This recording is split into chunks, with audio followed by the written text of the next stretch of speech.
जय हिंद फ्रेंड्स। आप लोग जल्दी से बताइए ये कौन सा दर्पण है। जल्दी से आप लोग बताएंगे ये कौन सा दर्पण है।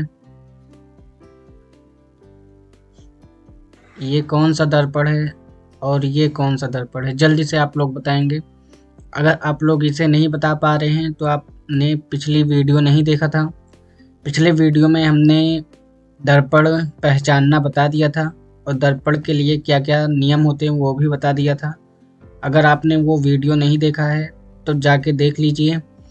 तो हमें पता है कि ये क्या है। ये है अवतल दर्पण। ये है अवतल दर्पण।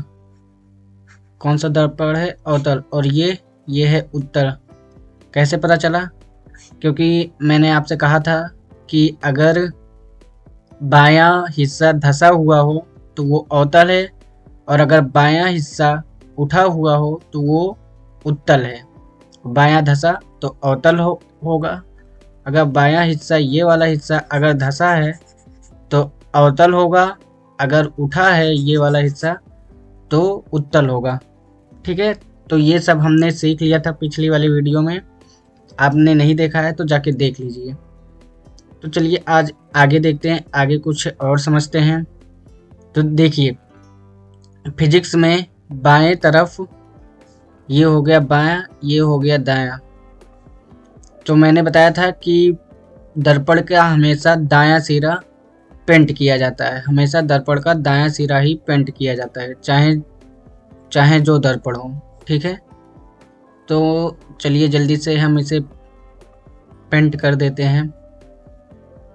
ठीक है ना, ये नियम है कि दर्पण का हमेशा दायां सिरा पेंट किया जाता है। तो मैंने ये सब आपको पिछली वाली वीडियो में आराम से पूरा विस्तार के साथ बताया था। तो अगर आपने नहीं देखा है तो जाके देख लीजिए।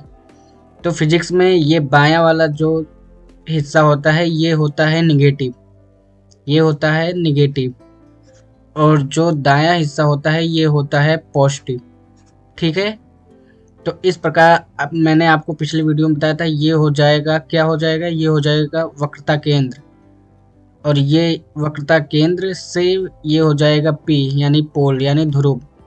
ये हो जाएगा ध्रुव और यहाँ हो जाएगा ये फोकस। वैसे इसमें भी हो जाएगा, ये क्या हो जाएगा, ये हो जाएगा पी, मतलब ये हो जाएगा फोकस, ये हो जाएगा कन्वर्जन मतलब वक्रता केंद्र, और ये है पोल। ठीक है, ये सब मैंने आपको पिछले वीडियो में बता दिया था इतना। तो हमने आपसे कहा कि फिजिक्स में बाएं तरफ हमेशा निगेटिव होता है। क्या होता है? निगेटिव। और दाएं तरफ क्या होता है? पॉजिटिव। तो आप देखेंगे कि अवतल दर्पण में बाएं तरफ फोकस है और वक्रता केंद्र है। ठीक है, तो और यहाँ पे उत्तल दर्पण में दाएं तरफ, बाएं तरफ तो यहाँ पे कुछ नहीं है और दाएं तरफ फोकस है और वक्रता केंद्र है। ये सी जो है ये सी वक्रता केंद्र है। ठीक है, तो इस प्रकार हमें पता चल गया। तो देखिए दर्पण का सूत्र क्या होता है? 1/f बराबर 1/v प्लस 1/u। क्या होता है? 1/f बराबर 1/v प्लस 1/u। तो ये तो आसान है, ये तो सभी कर लेंगे, लेकिन फंस कहाँ पे जाते हैं चलिए वो देखते हैं। रुक जाइए, जल्दी से इसे फिर से लिख लेता हूँ दोबारा से जल्दी से। फॉर्मूला क्या है? 1/f बराबर 1/v प्लस 1/u। ये तो सब सॉल्व कर लेंगे, लेकिन फंस कहाँ जाते हैं? अगर हमें पता चल जाए कि f क्या होगा, पॉजिटिव होगा कि निगेटिव होगा, u क्या होगा, v क्या होगा, तब फिर हम आसानी से इसे सॉल्व कर पाएंगे। ठीक है, तो ये देखिए फिजिक्स में मैंने कहा था आपसे बाएं तरफ निगेटिव होता है। तो ये है अवतल दर्पण और अवतल दर्पण में बाएं तरफ क्या है? फोकस। इसका मतलब है f जो होगा उत्तल दर्पण में, मतलब अवतल दर्पण में, वो होगा निगेटिव, और जबकि उत्तल दर्पण में f जो होगा वो होगा पॉजिटिव। क्यों होगा सर पॉजिटिव? क्योंकि अवतल दर्पण में फोकस जो है वो दाएं तरफ है, और मैंने आपसे बता दिया कि फिजिक्स में दाएं तरफ मतलब पॉजिटिव और बाएं तरफ मतलब निगेटिव। तो इस प्रकार फोकस दूरी जो है ये पॉजिटिव हो जाएगा। किसमें? उत्तल दर्पण में। जबकि वहीं अवतल दर्पण में देखेंगे तो फोकस दूरी हो जाएगा नेगेटिव। पता चल गया। और फिर अब बात करते हैं यू का। तो यू जो है ये है वस्तु, ठीक है, वस्तु। और मैंने आपसे पिछली वीडियो में बता दिया था कि वस्तु जो है वो हमेशा दर्पण के बाएं तरफ रखा जाता है। हमेशा वस्तु दर्पण के बाएं तरफ हो या ना हो, हमेशा वो बाएं तरफ ही रखा जाएगा, ठीक है। तो वस्तु अगर हमेशा बाएं तरफ रखा जाएगा तो इसका मतलब है कि यू हमेशा क्या होगा, नेगेटिव होगा। क्योंकि फिर मैं आपसे बता रहा हूँ कि फिजिक्स में बाएं तरफ का मतलब है नेगेटिव और दाहिने तरफ का मतलब है पॉजिटिव। तो अगर वस्तु यानी यू हमेशा बाएं तरफ रखा जाएगा, तो चाहे अवतल दर्पण हो, चाहे उत्तल हो, चाहे समतल हो, अगर वस्तु बाएं तरफ रखा जाएगा तो यू हमेशा नेगेटिव होगा। तो इस प्रकार हमें क्या पता चल गया, इस प्रकार हमें पता चल गया कि एफ अवतल दर्पण के लिए नेगेटिव और उत्तल दर्पण के लिए पॉजिटिव होगा। यू जो है वो हमेशा नेगेटिव होगा, ठीक है। अब बचा वी। तो भी क्या होगा, भी इन दोनों के ही मान पे निर्भर करेगा। अगर हम सॉल्व करेंगे एफ और यू का मान रख के, एफ का मान और यू का मान रख के हम सॉल्व करेंगे, तो फिर अगर पॉजिटिव आएगा तो पॉजिटिव होगा भी का मान, और नेगेटिव आएगा तो नेगेटिव होगा। भी है क्या, भी है प्रतिबिंब, ठीक है। भी क्या है, भी है प्रतिबिंब, ठीक है ना। अब चलिए आगे बढ़ते हैं। तो ये देखिए, तो हमने आपको बता दिया ये है अवतल दर्पण, इसमें क्या होगा, इसमें ये एफ होगा निगेटिव। क्यों होगा, क्योंकि ये बाएं तरफ है। और ये है अवतल दर्पण, इसमें क्या होगा, इसमें होगा एफ पॉजिटिव। यू क्या होगा, इसमें भी निगेटिव होगा और इसमें भी निगेटिव होगा। क्यों होगा, क्योंकि वस्तु हमेशा बाएं तरफ रखा जाता है। और भी के ये यू है, रुक जाइए फ्रेंड्स, ये यहाँ पे ये यू है, ठीक है। तो यू और भी क्या होगा, भी एफ और यू के मान पे निर्भर करेगा, एफ और यू के मान पे निर्भर करेगा। इतना समझ में आ गया। दर्पण की फोकस दूरी का सूत्र क्या है, तो दर्पण की फोकस दूरी का सूत्र है, रुक जाइए फ्रेंड्स थोड़ा सा, हाँ बस। तो दर्पण की फोकस दूरी का सूत्र है 1/f बराबर 1/v प्लस 1/u, ठीक है। अब हमें पता चल गया एफ क्या होगा, पॉजिटिव होगा कि नेगेटिव होगा, यू क्या होगा, भी क्या होगा, इन सब के बारे में हमें पता चल गया। समस्या यहीं पे होती है कि एफ का मान क्या है, वी का मान क्या है, नेगेटिव है पॉजिटिव है, इसी में होता है, और वो हमने समझ लिया, ठीक है। अब चलिए आगे थोड़ा देखते हैं। अब हम क्या देखेंगे, अब हम देखेंगे कि देखिए, अब सबसे पहले आप लोग बताइए, एक क्वेश्चन मैं आप लोगों को देता हूँ। जैसे मैंने आपसे कह दिया एफ बराबर है 20, नहीं रुक जाइए, दूसरा क्वेश्चन देता हूँ, ऐसे नहीं। मैंने आपसे कह दिया वक्रता केंद्र मतलब आर बराबर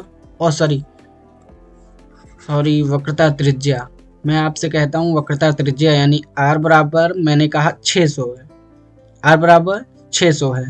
और मैंने आपसे कहा एफ बराबर बताओ, लेकिन किसके लिए, अवतल और उत्तल दोनों दर्पण के लिए बताओ। एफ का मान अवतल उत्तल दर्पण के लिए बताओ, ठीक है। तो एफ का मान क्या हो जाएगा, तो हमने कल की वीडियो में आपको बता दिया था कि एफ बराबर होता है r/2। इसका मतलब है कि वक्रता त्रिज्या जितना है, आर क्या है, आर है वक्रता त्रिज्या, ठीक है, आर है वक्रता त्रिज्या। तो मैंने आपसे बता दिया था पिछली वाली वीडियो में, अगर आपने नहीं देखा है तो जाके देख लीजिए। तो यहाँ पे क्या हो जाएगा, एफ हो जाएगा r/2 यानी 600, यहाँ पे लिख देता हूँ सेंटीमीटर। तो 600/2 बराबर कितना हो जाएगा, 300। और अवतल के लिए, अगर उत्तल के लिए हम बात करेंगे तो 600/2 तब भी आ जाएगा 300। लेकिन ध्यान दीजिए, अवतल दर्पण में एफ क्या होता है, अवतल दर्पण में एफ होता है, मैंने कहा था आपसे अवतल दर्पण में एफ होता है निगेटिव। तो इस प्रकार यहाँ पे एफ का मान जो आएगा वो होगा -300। क्या होगा, -300। जबकि वहीं उत्तल दर्पण में अगर हम बात करेंगे, मान लीजिए ये उत्तल दर्पण का फोकस है, तो यहाँ पे होगा पॉजिटिव, मतलब पॉजिटिव यानी 300, और यहाँ पे -300, ठीक है। तो ये तो था क्वेश्चन।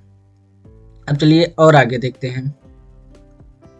अब आप लोग बताइए, इसका फोकस दूरी ज़्यादा होगा या इसका फोकस दूरी ज़्यादा होगा। चलिए मैं आपको नाम दे देता हूँ, एक का ज़्यादा होगा या 2 का ज़्यादा होगा, तो फोकस दूरी 1 का ज़्यादा होगा।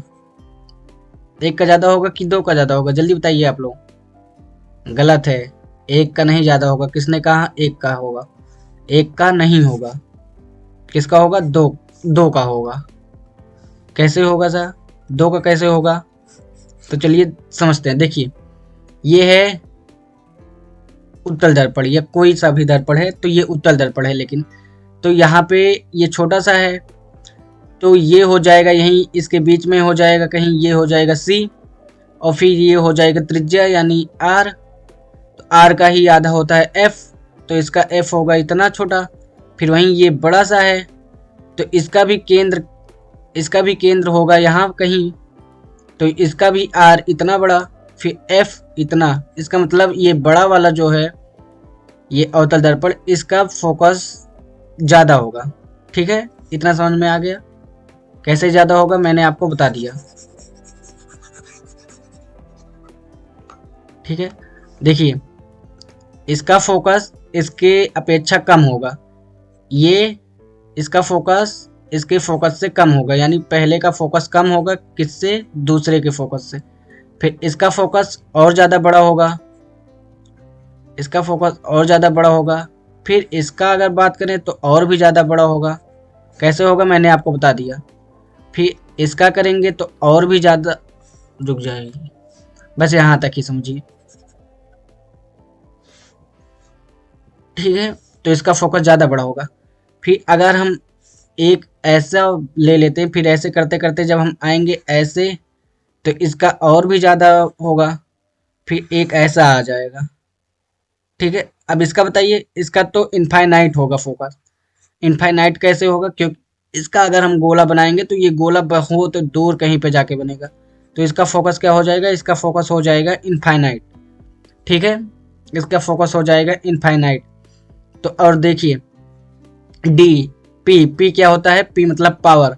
पावर बराबर होता है 1/f। 1/f पावर बराबर क्या होता है? 1/f। तो पी अगर 1/f होता है तो यहाँ पे f का मान क्या है? इनफाइनाइट। 1/इनफाइनाइट बराबर क्या हो जाएगा? 0, यानी तो ये क्या है? ये है समतल दर्पण। ये क्या है? ये समतल दर्पण है। ये क्या है? ये है समतल दर्पण। तो समतल दर्पण में फोकस क्या होता है? इनफाइनाइट होता है। कैसे पता चला? अभी हम देखते हुए आ रहे हैं कि इसका फोकस कम, फिर इस पहले का फोकस कम, फिर दूसरे का उससे ज़्यादा, तीसरे का उससे, चौथे का उससे, पांचवें का उससे, छठवें का सबसे ज़्यादा, यानी इनफाइनाइट। तो छठवां क्या है? ये है समतल दर्पण। इसका फोकस इनफाइनाइट। अगर इनफाइनाइट हो गया तो हमें पता है कि पावर बराबर होता है, P बराबर होता है 1/f। अगर इनफाइनाइट है F, तो P बराबर हो जाएगा 1/इनफाइनाइट, और 1/इनफाइनाइट होता है 0, तो P बराबर हो जाएगा 0। इसका मतलब है कि समतल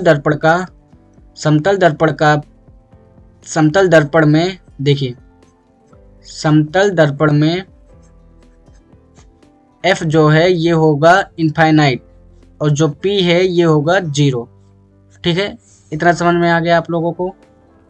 आई होप आपको इतना समझ में आ गया होगा। अब चलिए आगे देखते हैं। आगे क्या देखेंगे हम? चलिए एक क्वेश्चन और करते हैं इस पे, जिससे आपको और समझ में आ जाए। तो देखिए, एक क्वेश्चन है, जैसे कि आपको अगर दिया है F बराबर 300 सेंटीमीटर। ठीक है, F बराबर 300 सेंटीमीटर दिया है, और आपसे पूछा है कि आप अवतल दर्पण में क्षमता बताओ और उत्तल दर्पण में। ठीक है, तो देखो आपसे क्या पूछा है? उत्तल दर्पण में क्षमता बताओ, और आपको फोकस दूरी दिया है। तो समझ लीजिए, यहाँ पे अगर P दिया है तो P, यहाँ पे F अगर दिया है तो P निकालने के लिए, P क्या है? क्षमता है। क्षमता को हमेशा डायोप्टर में, मतलब डायोप्टर से दिखाया जाता है। ठीक है, तो डायोप्टर से दिखाया जाता है। लेकिन क्षमता हमेशा, जब भी क्षमता अगर हम निकालेंगे तो हमें फोकस दूरी मीटर में लेना होगा। किस में लेना होगा? मीटर में। अब लेकिन ये तो सेंटीमीटर में है, तो सेंटीमीटर को हम मीटर में बदल लेंगे। कैसे बदलेंगे?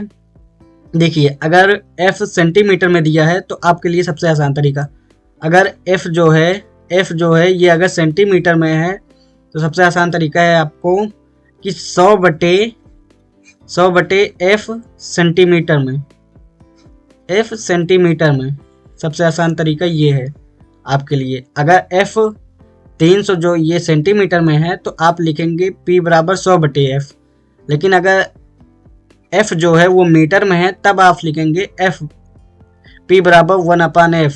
ये क्या है? ये है मीटर में।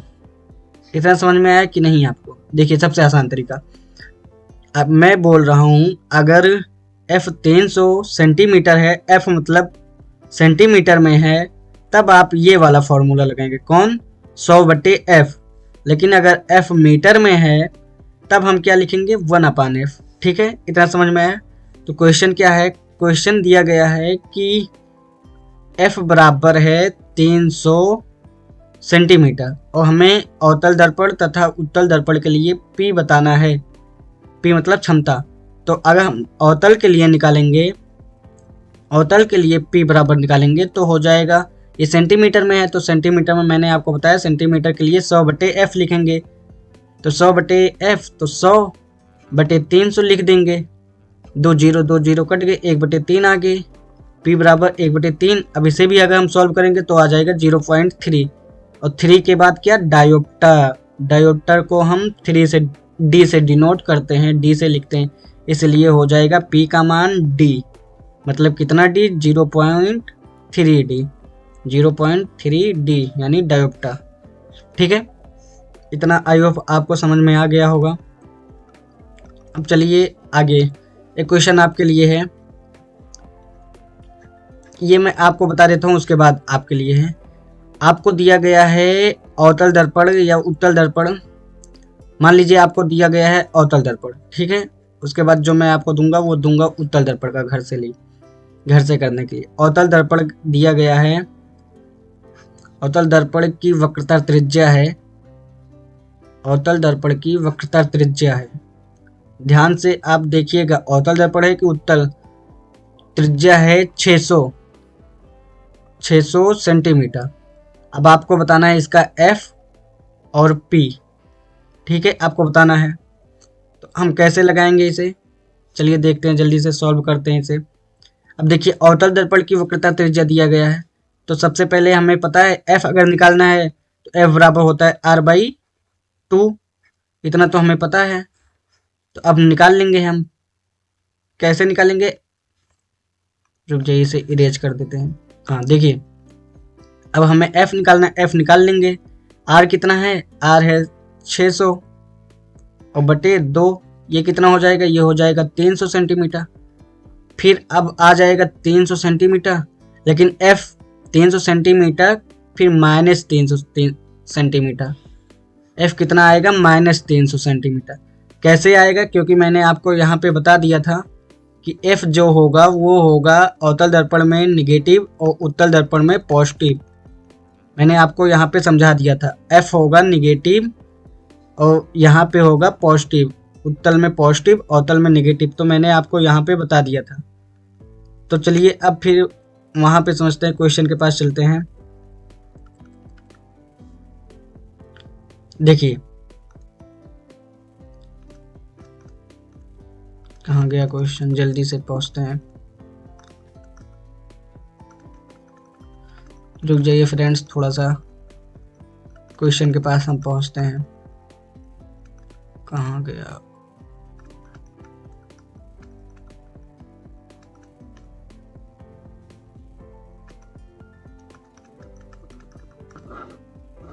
ये है क्वेश्चन। देखिए, तो f जो आएगा ये हो जाएगा -300 सेंटीमीटर, यानी f बराबर -300 सेंटीमीटर। क्यों माइनस लगेगा? क्योंकि ये अवतल दर्पण है, इस वजह से यहाँ पे माइनस लग जाएगा। ठीक है, इतना समझ में। लेकिन अभी इसमें पूछा है p बताइए, p मतलब क्षमता। तो अब p निकालने के लिए मैंने आपसे कहा था अगर f सेंटीमीटर में है तो कौन सा फॉर्मूला लगेगा, अगर मीटर में है तो कौन सा लगेगा। तो यहाँ पे सेंटीमीटर में है, इस वजह से हम लगाएंगे यहाँ पे p बराबर 100/f। ठीक है, क्यों 100/f? क्योंकि f सेंटीमीटर में है। तो अब यहाँ पे हम लिख देंगे 100/f। कितना था? f था यहाँ पे 300 सेंटीमीटर। कितना 300? -300। तो यहाँ पे लिखेंगे -300। 2 जीरो कट गए, फिर आ जाएंगे p बराबर 1/3। फिर इसे भी अगर हम काट देंगे तो हो जाएगा 0.3। लेकिन कितना? -0.3 डायोप्टर। तो p बराबर हो गए -0.3 डायोप्टर। आई होप आपको समझ में आ गया होगा कि माइनस क्यों लगा, प्लस क्यों हुआ, और 100/f क्यों लगा, 1/f क्यों नहीं लगा। ये सब आपको समझ में आ गया होगा। चलिए मैं आपको एक घर से करने के लिए दे देता हूँ, जिसका जवाब आपको कमेंट बॉक्स में देना है। जिसका कमेंट सही होगा उसका कमेंट पिन कर दिया जाएगा, जिसके कमेंट का में उत्तर सही होगा। ठीक है, आपके लिए क्या क्वेश्चन है? एक उत्तल दर्पण क्या है? बस मैं शॉर्ट में लिख देता हूँ, आप लोग समझ जाएंगे। उत्तल दर्पण है और उसकी वक्रता त्रिज्या है 900 सेंटीमीटर। 900 सेंटीमीटर वक्रता त्रिज्या है। आपको इसका फोकस दूरी बताना है और फिर क्षमता बताना है। ठीक है, तो मैं इसे लिख देता हूँ क्वेश्चन नंबर 1। जब भी आप कमेंट करेंगे तो लिखेंगे क्वेश्चन एंड आंसर नंबर 1। उसके बाद आप इसका f बराबर बता देंगे कमेंट में और p। ठीक है, अब चलिए आगे बढ़ते हैं। अभी तक हमने इतना समझ लिया। अब चलिए हम समझते हैं कि कल के वीडियो में हमने देख लिया था कि अगर अवतल दर्पण है तो वहाँ पे प्रतिबिंब कैसे बनता है। अवतल दर्पण है तो प्रतिबिंब कैसे बनता है, हमने उसमें जान लिया था कि प्रतिबिंब कैसे कैसे बनता है। ठीक है, तो ये था C यानी वक्रता केंद्र, यहाँ पे था फोकस, और ये था पोल, और ये था इनफाइनाइट। तो मैंने कहा था अगर इनफाइनाइट पे वस्तु है तो प्रतिबिंब बनेगा फोकस पे, और अगर इनफाइनाइट और वक्रता केंद्र के बीच में है तो बनेगा फोकस और वक्रता केंद्र के बीच। फिर मैंने कहा था अगर वक्रता केंद्र पे है वस्तु तो प्रतिबिंब भी वक्रता केंद्र पे बनेगा। अगर वस्तु जो है ये वक्रता केंद्र और फोकस के बीच है तो प्रतिबिंब भी वक्रता केंद्र और इनफाइनाइट के बीच बनेगा। अगर वस्तु फोकस पे है तो प्रतिबिंब इनफाइनाइट पे बनेगा। अगर वस्तु जो है फोकस और पोल के बीच में है तो प्रतिबिंब दर्पण के पीछे बनेगा। ये मैंने कल के वीडियो में आपको बता दिया था। अगर आपने नहीं देखा है तो जाके आप देख लीजिए प्लेलिस्ट में। तो आज हम इसका वेन डायग्राम बनाना सीखेंगे। ठीक है, तो चलिए हम बना लेते हैं। ये है अवतल दर्पण। ठीक है, और इसे बोलते हैं मुख्य अक्ष। मैंने आपको कल बता दिया था, ये है मुख्य अक्ष। तो ये हो गया C, यहाँ पे C मतलब वक्रता केंद्र। ये हो जाएगा पूरा वक्रता त्रिज्या, और इतना हो जाएगा F मतलब फोकस। ठीक है, अब हम समझते हैं। तो ये है इनफाइनाइट। तो हम देखते हैं अगर कोई वस्तु इनफाइनाइट पे रखा है, कोई वस्तु इनफाइनाइट पे है तो उसका प्रतिबिंब कहाँ पे बनेगा। तो उस वैसे तो हमें पता है कि कहाँ पे बनेगा। मैंने आपसे कहा था कि अगर वस्तु इनफाइनाइट पे है तो प्रतिबिंब फोकस पे बनेगा।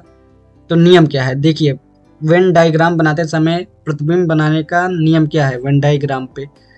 तो इनफाइनाइट यानी अनंत से आने वाली किरणें मुख्य अक्ष के समांतर होती हैं, मुख्य अक्ष से समांतर आती हैं।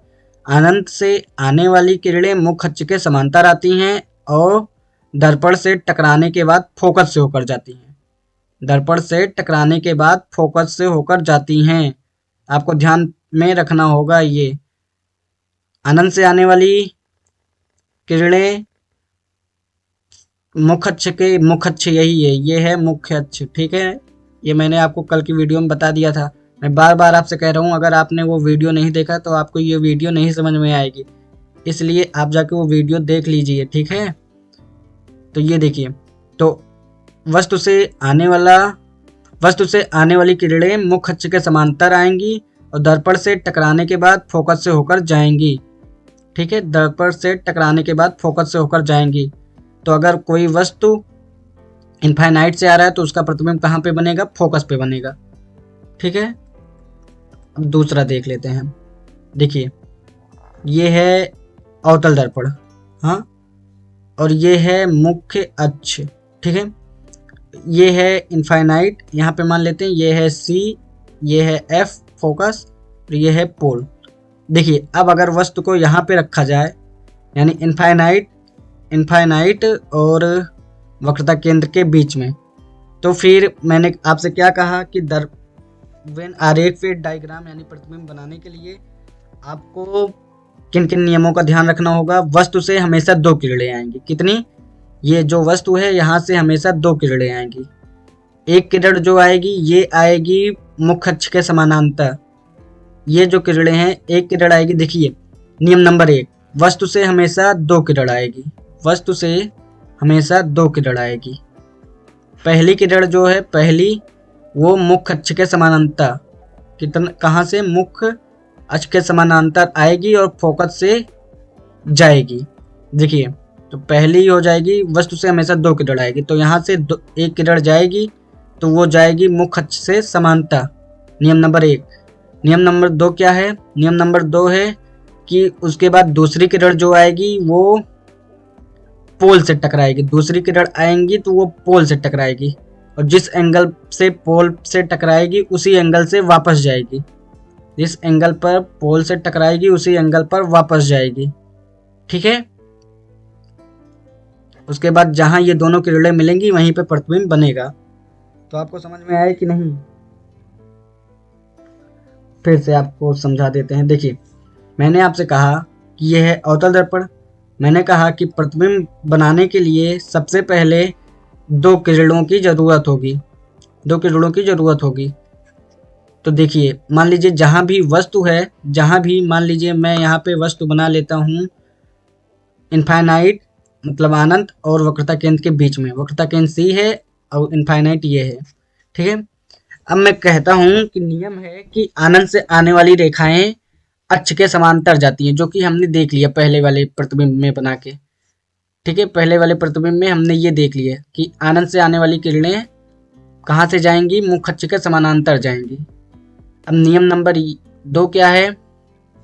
नियम नंबर 2 है कि मुख्य अक्ष के समानांतर आने वाली किरण हर हाल में कहाँ से जाएगी? फोकस से होकर जाएगी। मुख्य अक्ष के जो समानांतर किरण आएगी वो फोकस से होकर जाएगी और वस्तु से हमेशा 2 किरणें आएंगी, जिसमें से मुख्य अक्ष के समानांतर आने वाली पहली किरण जो है वो फोकस से होकर जाएगी और दूसरी किरण जो है वो ध्रुव से होकर जाती है।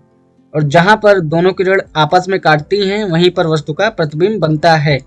इतना समझ में आया कि नहीं? अब चलिए आपको इसे प्रैक्टिकल करके दिखाया जाए। मैंने आपसे कहा कि वस्तु से हमेशा 2 किरणें आएंगी। पहली किरण जो है वो मुख्य अक्ष के समानांतर आएगी, मुख्य अक्ष के समानांतर आएगी, उसके बाद फोकस से होकर जाएगी। समझ में आया? पहली किरण जो है वो मुख्य अक्ष के समानांतर आएगी और फोकस से होकर जाएगी। इसमें कुछ नहीं सोचना। उसके बाद यही वस्तु से फिर दूसरी किरण आएगी जो कि ध्रुव से टकराएगी और ध्रुव से टकराने के बाद जिस एंगल से ध्रुव से टकराएगी, ये एंगल जो है जिस एंगल से ध्रुव से टकराएगी उसी एंगल से वापस जाएगी। उसके बाद दोनों किरण जहाँ पे मिलेंगे वहीं पे वस्तु का प्रतिबिंब बनेगा। ठीक है कि नहीं? समझ में आया कि नहीं? फिर से समझ लेते हैं यही, फिर से जल्दी से आपकी बार जल्दी से समझेंगे। ये है सी, ये है एफ और ये है इन्फिनिटिव। यहाँ पे हमने रख दिया कोई वस्तु, ये है वस्तु और यहाँ से वस्तु से हमेशा 2 किरण आएंगी। पहली किरण मुख्य अक्ष के समानांतर आएगी और फोकस से होकर जाएगी। दूसरी किरण जो है वो पोल से टकराएगी, उसके बाद जिस एंगल से पोल से टकराएगी उसी एंगल से वापस जाएगी। इस प्रकार वो दोनों किरणें आपस में जहाँ पे मिलेंगी वहीं पे वस्तु का प्रतिबिंब बनेगा। इतना समझ में आ गया कि नहीं? आई होप आपको इतना समझ में आ गया होगा। अगर आपको इतना समझ में आ गया तो आप घर पे बैठ के इसे करके दिखाएंगे, बनाएंगे। अगर नहीं बनता है तो आप कमेंट बॉक्स में बताएंगे, तब मैं आपको पूरे 6 का एक इनफाइनाइट पे, एक इनफाइनाइट और वक्रता केंद्र के बीच में, एक वक्रता केंद्र पे, एक वक्रता केंद्र और फोकस के बीच, वक्रता केंद्र और फोकस के बीच और दूसरा फोकस पे और फिर फोकस और पोल के बीच रख के मैं डायग्राम बना के दिखाऊंगा। लेकिन अगर आप बना लेंगे तो कमेंट बॉक्स में बताएंगे, नहीं बना पाएंगे तब भी बताएंगे, बना लिए तब भी बताएंगे। ठीक है। तो आई होप आप लोग बना पाएंगे। तो आज की ये वीडियो आपको कैसी लगी देखिए आप लोग बना लेंगे, क्योंकि मुझे पता है कि मैंने आप लोगों को इतना मेहनत से बताया, तो आप लोग पक्का ये कर ले जाएंगे। ठीक है, अगर आप लोग ये बना पाएँ तो कमेंट बॉक्स में बताइएगा, ना बना पाएँ तब भी बताइएगा। और आपको ये वीडियो कैसी लगी ये भी कमेंट बॉक्स में ज़रूर बताइएगा। अगर चैनल पे पहली बार आए हैं तो चैनल को सब्सक्राइब कर लीजिए, और वीडियो पसंद आए तो वीडियो को लाइक कर दीजिए। तो चलिए मिलते हैं आपसे नई वीडियो में, इसके आगे के वीडियो में। तब तक के लिए जय हिंद, जय भारत।